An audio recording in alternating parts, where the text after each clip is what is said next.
Como ustedes saben, ya, bueno, hoy si Dios quiere vamos a estar terminando el capítulo 4 de Primera de Pedro. La primera carta estamos estudiando de Pedro, ya hoy estamos en el capítulo 4 y vamos a estar viendo desde los versículos 12 hasta el versículo 19. Así que mis hermanos, alisten sus Biblias, vamos a ir allá. Primera carta de Pedro, capítulo 4, versículos 12 al 19. Como ustedes pueden ver, la Reina Valera tiene un título que llama Padeciendo como cristianos. Y dice la palabra del Señor de la siguiente manera: Amados, no os sorprendáis del fuego de prueba que os ha sobrevenido, como si alguna cosa extraña os aconteciese, sino gozaos por cuanto sois participantes de los padecimientos de Cristo, para que también en la revelación de su gloria os gocéis con gran alegría. Si sois vituperados por el nombre de Cristo, sois bienaventurados, porque el glorioso Espíritu de Cristo reposa sobre vosotros. Ciertamente, de parte de ellos Él es blasfemado, pero por vosotros es glorificado. Así que ninguno de vosotros padezca como homicida, o ladrón, o malhechor, o por entrometerse en lo ajeno. Pero si alguno padece como cristiano, no se avergüence, sino glorifique a Dios por ello. Porque es tiempo de que el juicio comience por la casa de Dios. Y si primero comienza por nosotros, ¿cuál será el fin de aquellos que no obedecen el Evangelio de Dios? Y si el justo con dificultad se salva, ¿en dónde aparecerá el impío y el pecador? De modo que los que padecen según la voluntad de Dios, encomienden sus almas al fiel Creador y hagan el bien. Bendito sea el nombre del Señor. Aquí estamos viendo, hermanos, recordemos un poquito el contexto de la carta que Pedro está escribiendo aquí. Pedro le está escribiendo la carta a cristianos que estaban sufriendo diferentes situaciones. Cuando nosotros nos enfrentamos al texto bíblico, tenemos que entender el contexto en el cual el escritor está escribiendo, porque el contexto nos va a ayudar a entender el sentido de la palabra. Nosotros no podemos tomar esta palabra y cogerla solo para nosotros y despegarnos del contexto original en el cual fue escrito. La forma correcta es leer, entender y sacar la aplicación para nosotros. ¿Qué le dijo Dios a este pueblo cristiano del siglo I? ¿Verdad? ¿Y qué nos dice a nosotros del siglo XXI? Evidentemente han pasado 20 siglos y durante esos 20 siglos han sucedido muchas cosas. Antes andaban en animales, en ¿cómo se llama? En asnos, en carretas. Hoy eso ya no se usa. Antes las personas no tenían muchas opciones para asearse, hoy es diferente. Antes la preparación académica era totalmente diferente de cómo es hoy día. Hoy día el mayor porcentaje de personas ya leen y escriben. Antes era al contrario, muchas personas no leían ni escribían y así por el estilo. Por eso el contexto es muy importante a la hora de leer la palabra del Señor. Y les digo esto porque a veces se nos olvida. A veces queremos pensar o nos sentimos tentados solamente a ver el texto a favor de nuestra sociedad actual. Y olvidamos el contexto en el cual fue escrito. Y eso es un grave error porque entender el contexto nos ayuda a entender el texto. Tal vez estoy siendo un poco enredado con esto, pero repito, entender el contexto nos ayuda a entender el texto bíblico. Entonces, cuando Pedro les escribe aquí en el versículo 12, les dice, amados. esa forma pastoral de Pedro de hablar, ¿verdad? Amados. Recuerden que no hay nada más hermoso que estar uno pasando por una situación y que su pastor, su mentor, su líder lo llame a uno y le diga algo así como lo que Pedro les dijo: amados. Es bonito, es agradable. Y les dice: amados, no os sorprendáis del fuego de prueba que os ha sobrevenido. No se sorprendan, les dice, no se extrañen de ese fuego de prueba que a ustedes les está aconteciendo, que a ustedes les está sucediendo. Ese fuego de prueba lo que está diciendo es esa experiencia terrible que ustedes están sufriendo. Eso quiere decir fuego de prueba ahí. Estaban siendo probados, pero de una manera fuerte. Eso era de hecho, que una forma de entender este fuego de prueba es prueba feroz, experiencia terrible. Estos cristianos estaban pasando por situaciones que ya las hemos comentado: persecuciones, confiscación de bienes, presos algunos, otros eran todos sus bienes, no solamente sus propiedades, sino los bienes de ellos eran saqueados. Y algunos eran muertos, algunos les pagaban hasta con su propia vida.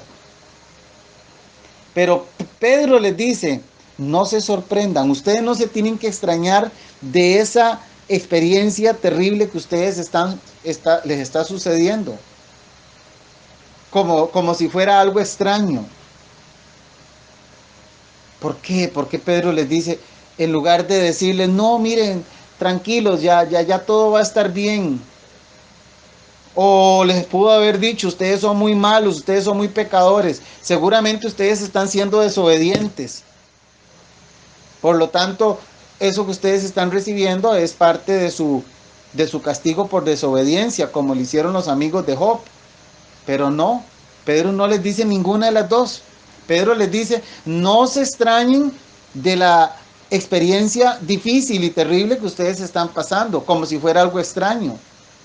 Si no, les dice en el verso 13, gozaos por cuanto sois participantes de los padecimientos de Cristo.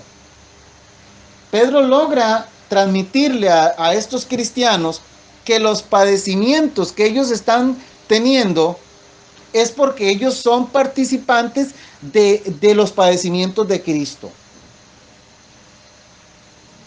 Y les dice en el verso 13, para que también en la revelación de su gloria os gocéis con gran alegría.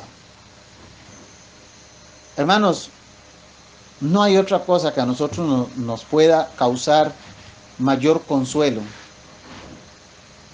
especialmente para los cristianos que estamos tratando, esforzándonos, viviendo una vida diferente para Dios, tratando de hacer las cosas lo mejor que podemos para Dios. No hay ningún consuelo, escúcheme bien, no hay consuelo mayor que saber que cuando Cristo venga, ese día que para nosotros va a ser un día glorioso, para nosotros va a ser un día de alegría, es la parucía de Cristo, es su venida, es un evento hermoso donde Cristo vendrá y nosotros le recibiremos. Y cuando Cristo venga, nos vamos a gozar con gran alegría. Todo el dolor, toda la tristeza, todas las burlas, todo el daño que nos pudieron haber hecho a estos cristianos, muchos de ellos los mataron, murieron como mártires por la fe. Pero dice el apóstol Pedro que gócese por cuanto sois participantes de los padecimientos de Cristo, para que en la revelación de su gloria nos gocemos. La revelación de su gloria tiene que ver con su segunda venida. Por aquí tengo unos textos que tienen que ver con esto de la manifestación o la revelación de su gloria. Quisiera que los viéramos. A veces A veces nosotros tendemos a sentirnos desanimados por muchas cosas que nos pasan, hermanos. Son tantas las cosas que pueden sucederle a un cristiano que perfectamente puede sentirse desanimado porque está padeciendo, porque está sufriendo una persecución, porque están hablando mal de él, porque qué sé yo, porque perdió su trabajo y porque ya no se prestaba para hacer algo malo, entonces ya le quitaron el trabajo. Son tantas cosas las que un cristiano puede sufrir hoy día. Pero dice el apóstol Pedro, nos vamos a gozar. En ese día, cuando venga la revelación de su gloria, nos vamos a gozar. Y entonces aquí vemos en Lucas, por ejemplo, 17:30, Lucas 17:30, habla de un día donde dice en aquel día, así será, verso 30, así será el día en que el Hijo del Hombre se manifieste. Esta revelación de la que está hablando Pedro aquí en el versículo 13 es lo que Jesús dijo aquí en el verso 30, así será el día en que el Hijo del Hombre se manifieste. Lo que tiene que ver con la manifestación de Jesucristo, su venida, lo que se conoce como la parusia de Cristo. Pero el mismo Pedro en el capítulo 1, verso 7, habla también de esa manifestación de Jesucristo. Dice, para que sometida a prueba vuestra fe, mucho más preciosa que el oro, el cual, aunque perecedero, se prueba con fuego, sea hallada en alabanza, gloria y honra. ¿Cuándo? Cuando sea manifestado Jesucristo. Ese es el día más. Hermanos, si hay algo que nosotros tenemos que vivir a la luz de algo, va a ser a la luz de la venida de Cristo. Es la mayor motivación, es el mayor gozo, saber que un día Cristo vendrá, que se manifestará Cristo. Y si leemos el 8, dice, a quien amáis sin haberle visto, en quien creyendo, aunque ahora no lo veáis, os alegráis con gozo inefable y glorioso. Esa venida de Cristo, hermanos, ese tiempo que Cristo se manifieste, cuando Cristo se manifieste, va a ser el día más hermoso, cuando Cristo venga y arrebate su iglesia, arrebate sus hijos, los que hemos creído en Él. Primera Tesalonicenses 4. Y venga, para nosotros va a ser un día de gozo, para el impío va a ser un día de dolor, va a ser un día de lamento, va a ser un día donde se arrepentirán y dirán y harán, pero ya será tarde. Pero para nosotros va a ser un día de alegría, para nosotros va a ser un día el mejor día de nuestras vidas, cuando ya venga la resurrección final de nuestros cuerpos, recibamos esos cuerpos glorificados semejantes al de nuestro Señor Jesucristo, venga la condenación, ya la declaración final de condenación para los impíos, y sean lanzados al lago de fuego junto con Satanás y todos sus demonios que le siguen, y nosotros vivamos eternamente con Cristo. La segunda venida de Cristo es el evento más importante que va a suceder en el futuro. Y en ese momento dice Pedro, que los que ahora padecemos, dice, sois participantes de los padecimientos de Cristo, para que en la revelación de su gloria se gocen. Hoy padecemos. Pedro le está diciendo esto a los cristianos, miren, hoy ustedes están padeciendo, pero en el día de la revelación de Cristo, en la revelación de su gloria, ustedes van a gozarse.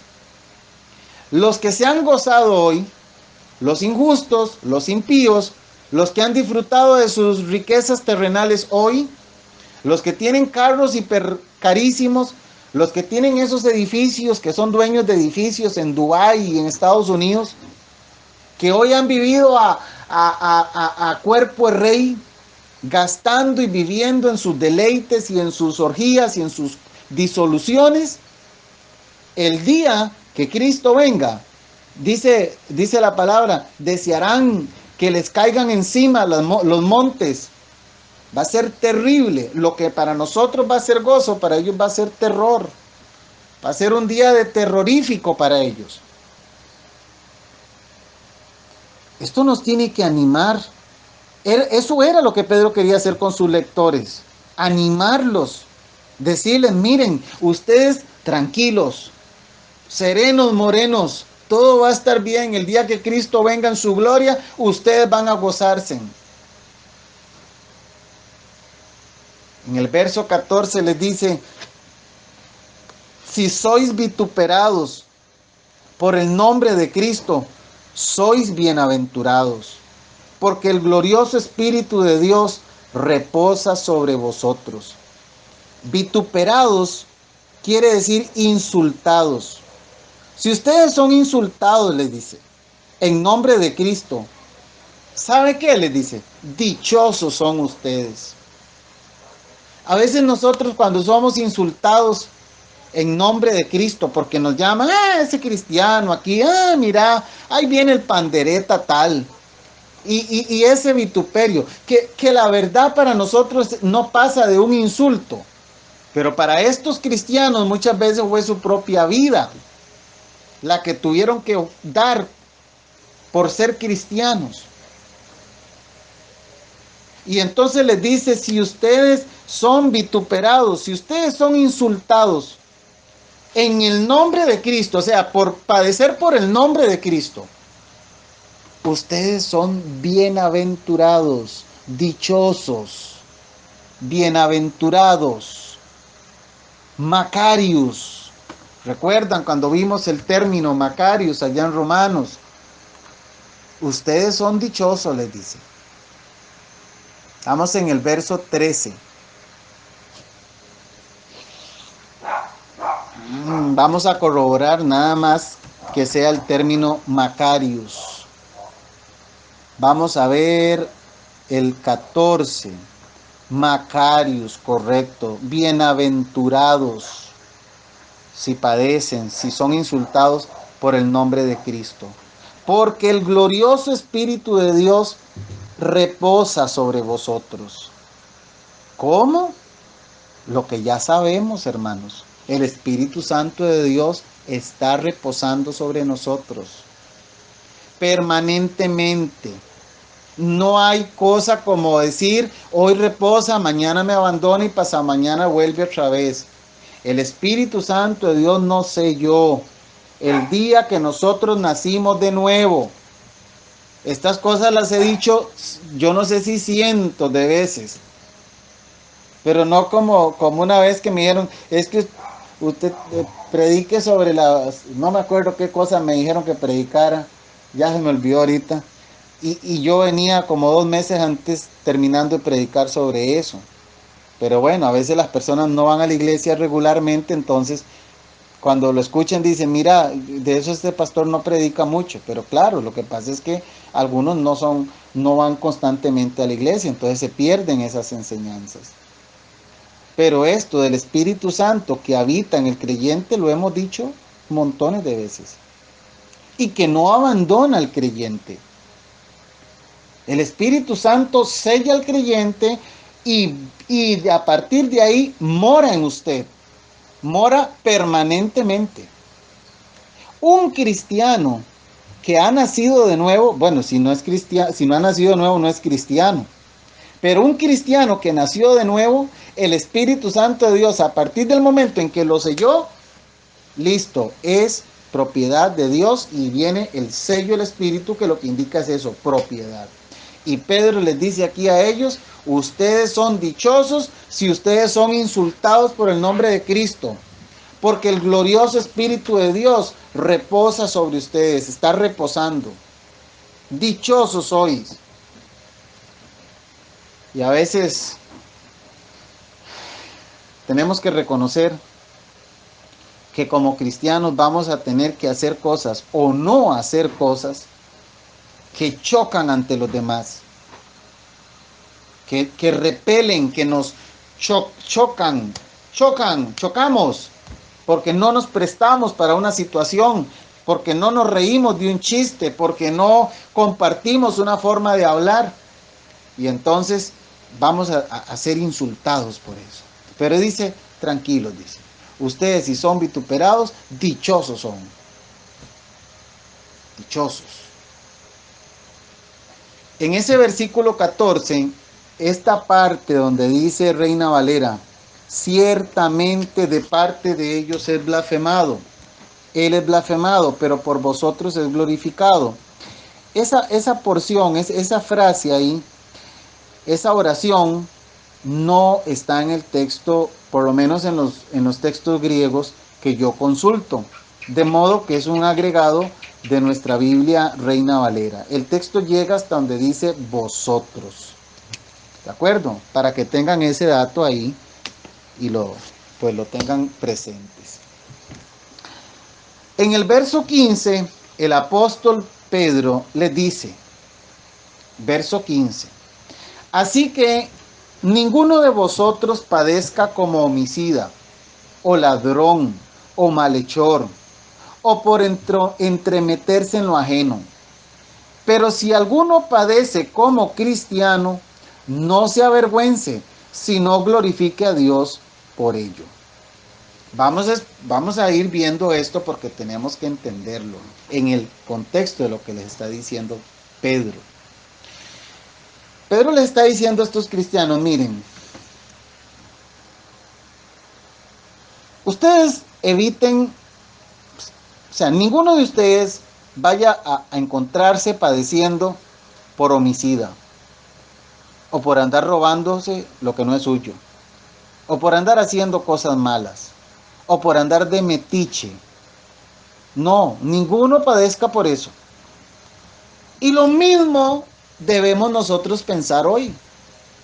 Que ninguno de nosotros estemos padeciendo por estar metido en cosas que no debemos estar. Y vamos a ser honestos, hermanos. A veces los cristianos sufrimos, pero sufrimos por meternos en cosas que no debemos meternos. Y por eso Pedro les dice, mire, ninguno padezca como homicida, ladrón o malhechor, o por metiche. No les dice. Pero les dice en el verso 16, si alguno padece como cristiano, o sea, por ser un seguidor de Cristo, entonces le dice, no se avergüence, sino glorifique a Dios por ello. ¿Verdad que es lo que menos hacemos a veces cuando estamos sufriendo por Cristo? Hay una tendencia humana nuestra a debilitarnos, a decir, no, esto es muy difícil, esto es muy complicado, yo no puedo ser cristiano, yo no aguanto esta vida cristiana. Pero el apóstol Pedro dice, si usted padece como cristiano, glorifique a Dios por llevar ese nombre de cristiano. Eso es lo que está diciendo el apóstol. A veces, por andar metido en problemas, vamos a poner un ejemplo, un varón, un hombre que cae en la cárcel por haberse metido en un negocio ilícito. Qué sé yo, le dieron la oportunidad de manejar dinero, robó dinero y ahora termina en la cárcel.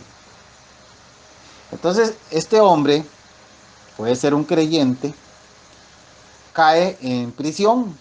Cuando está en prisión, nosotros venimos y decimos, el hermano tal está preso y está sufriendo en la cárcel. Pero la pregunta es, ¿por qué él está padeciendo? ¿Está padeciendo por el nombre de Cristo? ¿Por haber andado predicando en algún lugar y que lo hayan tomado preso y lo hayan procesado por eso? ¿O en su trabajo dijo que era cristiano y que no podía hacer ciertas cosas? ¿O cayó preso por andar en un chorizo? Entonces, esto es lo que Pedro está diciendo, mire, no se metan broncas. O sea, camine como debe de ser, en la voluntad de Dios, haciendo la voluntad del Señor. No se meta en problemas. Cristianos, no se metan en problemas. Nada menos de homicidio, robar, hacer cosas malas. O como dice al final del 15, entremeterse en lo ajeno. Esto es interesante porque esto de entremeterse en lo ajeno es el padecimiento de algunos cristianos que les gusta andar metidos en lo que no tienen que meterse. Y de hecho que Pedro lo menciona aquí, Pablo también lo menciona en segunda carta a los tesalonicenses. Permítame leerles el versículo 11, segunda Tesalonicenses 3:11.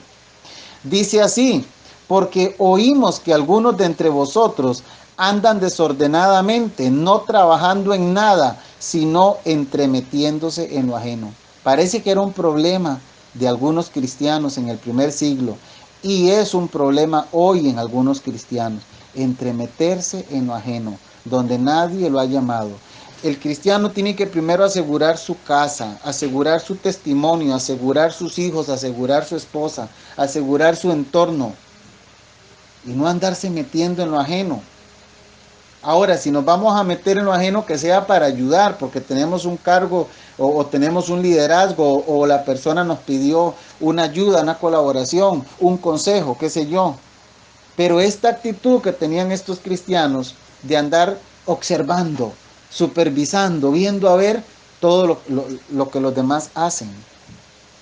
Eso es lo que Pedro está diciendo. No anden en eso. No anden en eso. El mismo Pablo a Timoteo le escribe en el versículo 13, primera Timoteo 5:13, hablando de las viudas. Les dice, y también aprenden a ser ociosas, andando de casa en casa, y no solamente ociosas, sino también chismosas y entremetidas, hablando lo que no debieran. ¿Cómo la palabra nos enseña, hermanos, en todo? Yo hablaba un día esto con un hermano y veíamos esto, que la Biblia es un libro tan completo, porque nosotros tenemos que ser honestos, hermano. A veces dentro del cuerpo de Cristo hay cada cristiano o cristiana chismosa, metiche.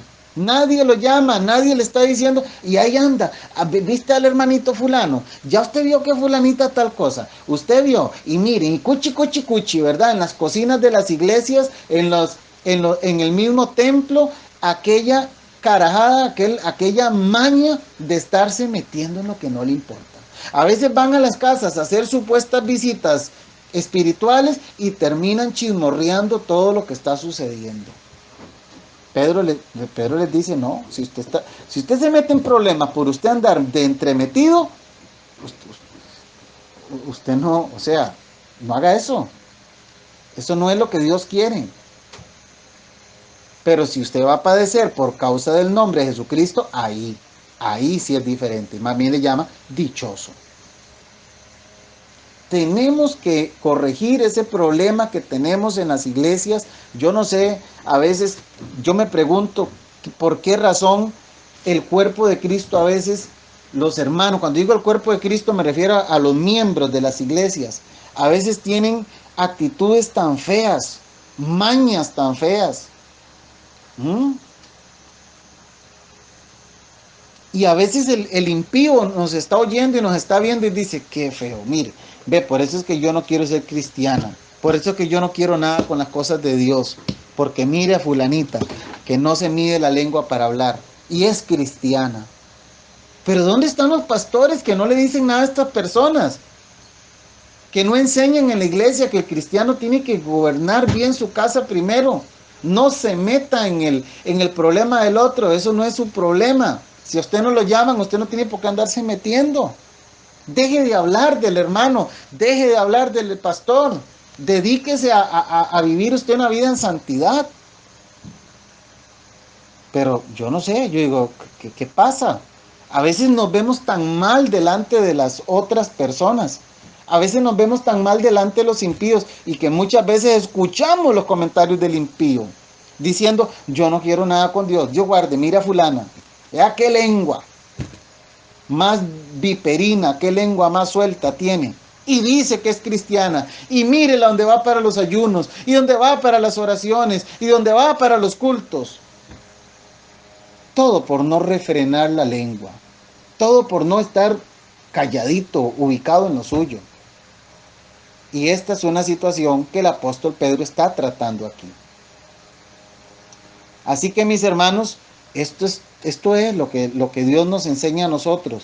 Cada quien haga lo que tiene que hacer en su casa.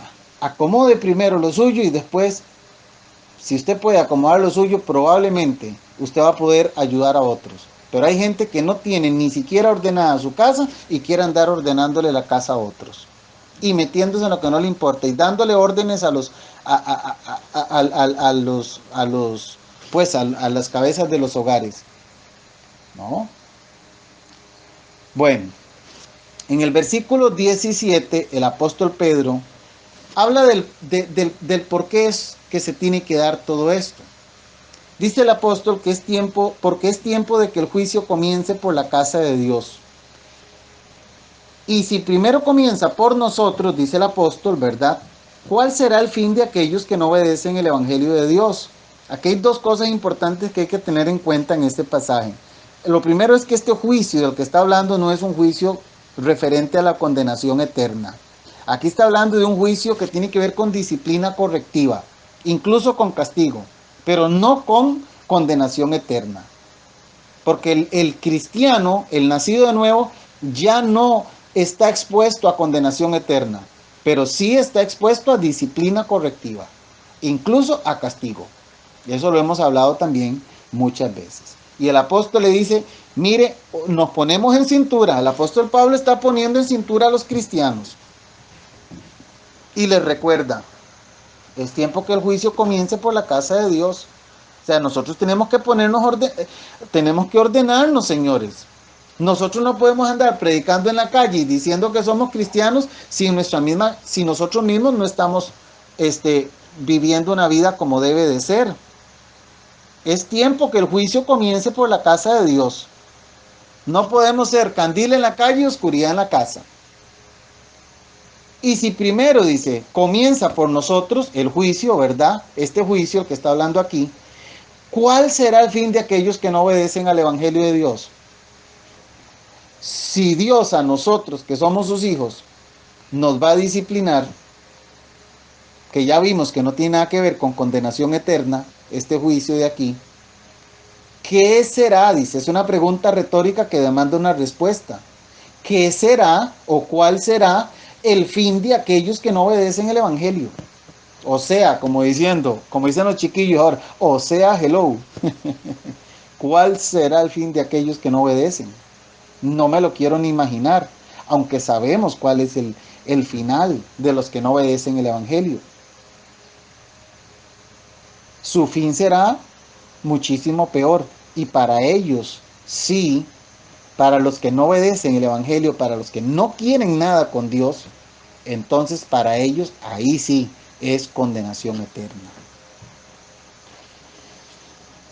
En el verso 18 les dice, y si el justo con dificultad se salva, si el justo a duras penas se salva, o sea, ¿de qué está hablando el apóstol? ¿Cómo? Si el justo con dificultad se salva.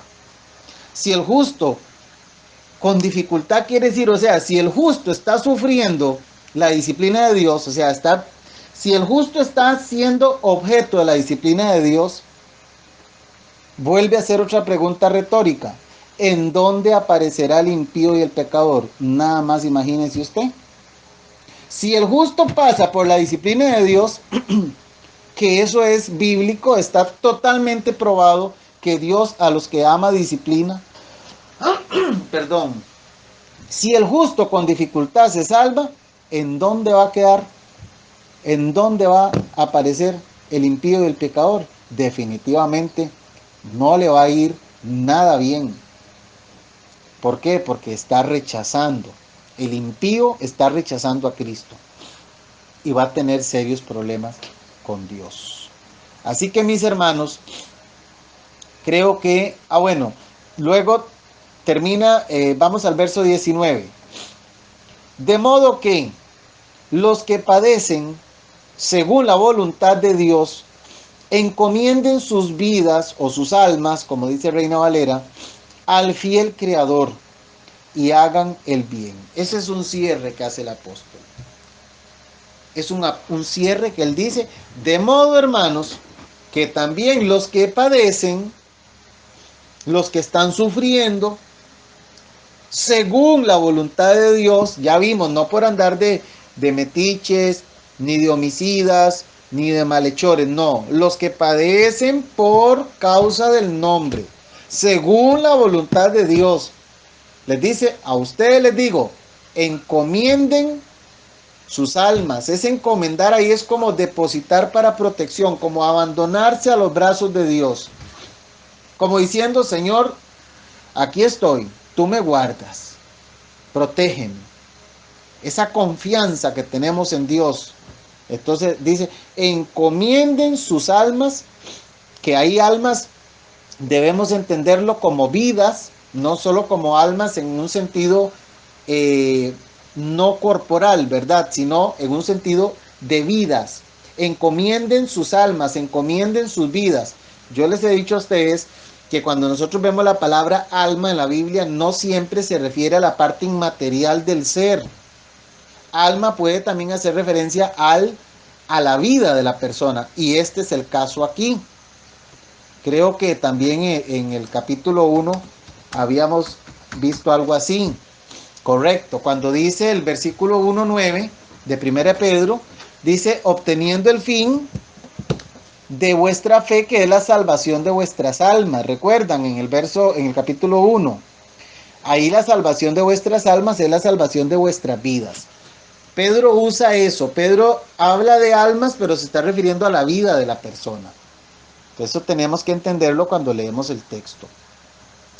Entonces Pedro está haciendo un cierre aquí y les dice, hermanos, de modo que los que padecen, los que están sufriendo por causa del nombre, según la voluntad de Dios, encomienden sus vidas al fiel Creador. Cuando uno como que se relaja, como que dice, ok, estos hermanos estaban pasando por diferentes situaciones, sufrimientos, dolores, escasez, lo que fuera, pero ellos pueden depositar con confianza para protección, como dice, Señor, aquí estoy, estoy haciendo tu voluntad, estoy viviendo para ti lo que tú quieras conmigo. Encomendar, como cuando uno le deja un hijo a un vecino, a un familiar, le dice, aquí está, por favor, se lo encomiendo, cuídemelo mucho. Eso es lo que Pedro nos dice a los que estamos sufriendo, a los de Pedro, a los de esos tiempos y a los cristianos que sufrimos hoy. En diferentes escalas, unos están sufriendo más que otros, pero a todos dice, depositen sus almas, sus vidas al Creador. Usted está pasando por una situación difícil, hermano, deposite su confianza en Dios. Yo sé que esto suena repetitivo para algunos, pero cada quien está viviendo una situación diferente. Y algunos son más fuertes que otros, gracias a Dios. Pero a todos Dios nos dice, el que padece por el nombre, según la voluntad de Dios, a usted le dice, deposite con confianza su vida al fiel Creador. Y termina diciendo, y haga el bien. Los cristianos debemos acostumbrarnos a hacer el bien. Pastor, ¿es que cuesta? Sí, yo sé que a veces se nos van las de andar, ¿verdad? ¿Cómo quisiera uno no hacerlo? A veces lucho conmigo mismo, digo, pero es que ¿por qué dije? ¿O por qué hice tal cosa? La palabra nos dice, Pedro nos dice, hagan el bien. ¿Qué deben hacer los cristianos? El bien, solo el bien. Pero sabemos que pecamos, sabemos que cometemos errores, sabemos que le fallamos a Dios. Y para eso Dios dice, hijitos míos, no pequéis, pero si pecares, abogado tenemos. Pero la recomendación de Pedro aquí es hacer el bien. Esa es, el verso 19 viene a ser como el resumen de lo que debe ser la actitud del cristiano ante el sufrimiento. Y esto nos enseña también que los buenos padecemos. No nos vamos a librar de padecer por ser buenos. Ojo con esto, no nos vamos a librar de padecer por ser buenos. A veces creemos, uy, es que yo soy tan bueno. A veces uno mismo se dice, ¿verdad? Que es muy buen cristiano. Que es muy buen cristiano. Perdón, hermano, que todavía esta gripecilla todavía tiene sus efectos secundarios. Pero a veces creemos que no vamos a padecer por ser buenos cristianos. No. Aún siendo buenos cristianos vamos a padecer. No nos vamos a escapar. ¿De acuerdo? Entonces tenemos que tener en cuenta ese detalle. La otra cosa que tenemos que aprender también, que nos ayuda este versículo 19, es a confiar nuestra vida a Dios. Dios cuidará, Dios sabrá cómo cuidarnos. Y a veces no entendemos cómo Dios, ¿por qué razón decimos, bueno, si Dios cuida nuestra vida, ¿por qué el misionero de allá de Arabia Saudita lo lograron matar? Como diciendo, es mentira que Dios puede librar a una persona. ¿Y cómo usted sabe que la muerte de ese hombre no fue la forma de Dios de librarlo? ¿Cómo, no? ¿Cómo podemos cuestionar a Dios por la muerte de ese misionero? A mí la Biblia me dice, confíe su alma al fiel creador. Y todavía le llama fiel. Como para remarcar, al que creó los cielos, la tierra, al que hizo los ríos, los mares, el universo, las galaxias, todo lo que nosotros podemos ver y más allá fue hecho por Dios. Y a ese fiel creador le vamos a depositar nuestra vida para que Él nos proteja. ¿Cómo le vamos a cuestionar a Dios la muerte de ese misionero si Dios lo permitió de esa manera? Entonces ya por eso Dios no protege a sus hijos. No, es una forma errada de ver lo que es la soberanía de Dios. Él sabe cómo hace, Dios sabe cómo llevar la vida de nosotros. Así que mis hermanos, este verso 19 nos enseña mucho. Y el cierre del versículo 19, haciendo el bien. Como diciendo, ustedes no son cristianos para estar pasivos. Porque cuando dice, hagan el bien, es como diciendo, vamos, manos a la obra. Practicando el bien, haciendo el bien. A veces estamos muy pasivos, como muy perezosos, como me dijo un día, no me acuerdo quién, achantado. No, vamos, haciendo el bien. El cristiano tiene que estar activo. Aún en su momento, recuerdo de una persona que me comentaba que estaba en el hospital internada y estaba otra enferma a la par, y ahí le habló de Jesucristo. Y los dos estaban enfermos. Las dos estaban graves, con enfermedades difíciles. Pero aún ahí esa mujer le estaba hablando a esa otra mujer de Jesucristo. Y así debe ser. Así debe ser hasta que ya no podamos hacerlo más. El cristiano tiene que estar definitivamente activo, hermanos. Haciendo el bien. Y si por eso sufre, dichoso es. Si hacer el bien, si predicar a Jesucristo nos trae sufrimiento, bien claro dice, dichosos somos. Bien, mis hermanos, creo que eso es lo que teníamos para compartir hoy. Vamos a dar espacio para comentarios, para preguntas y cualquier duda que haya quedado respecto a la enseñanza. Bendiciones.